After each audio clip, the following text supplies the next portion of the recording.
a study of what God projected as future about what would happen in history after the fall from the Garden of Eden. Genesis 3 verse 15 reads, quote, "And enmity I will put between you and the woman, and between your seed and her seed. He shall bruise your head, and you shall bruise his heel." Unquote. Now let's observe some details that Scripture reveals about the ancestors from the lineage of Yeshua the Messiah. Lot was Abraham's nephew, therefore also a descendant of Shem from Noah. Abraham asked God for mercy on those found to be innocent in Sodom and Gomorrah, so God saved Lot, his wife and daughters. But as Lot's wife became a statue when she looked back, over time Lot's daughters began to believe that they should preserve Lot's seed. Later, Scripture introduces Ruth. She was a descendant from Lot and his eldest daughter. Ruth became the great-grandmother of King David.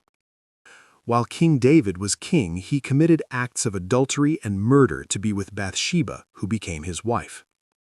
From King David and Bathsheba was born Solomon and Nathan, leading up to Joseph as legal parent and Mary as the biological parent of Yeshua the Messiah.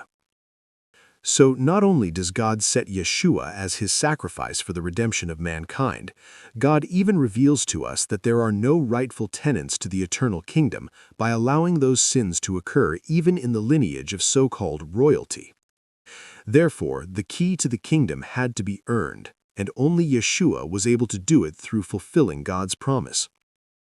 And if we truly believe that Yeshua is king, then we will do as Yeshua says. A kingdom that teaches commitment to love and practices just that is a kingdom that is unified for eternity. But a kingdom teaching deception and division is a kingdom that will fall. Even King Solomon judged that the one who was willing to make peaceful sacrifice to maintain the life was the rightful loving keeper. But the one who was willing to destroy the life and being happy with the dividing of it was the selfish deceiver. The great deception. There are those who will try to sell you something that already belongs to you, and if you put more value in the physical than the eternal, then you will easily be deceived by them. But if you know where you come from and what has been promised to you, then you will know that it does not belong to them, as it all belongs to God. You cannot purchase a position in the eternal kingdom from any man, as no man owns it.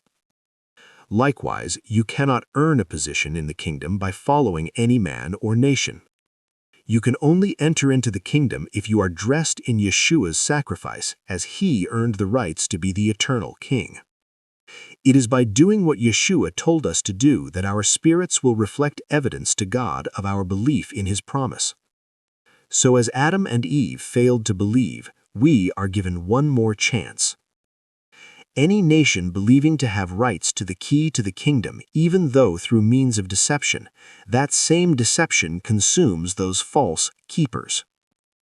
Genesis 3 verse 22 reads, quote, "And said Yahweh God, Behold, the man has become like one of us, knowing good and evil.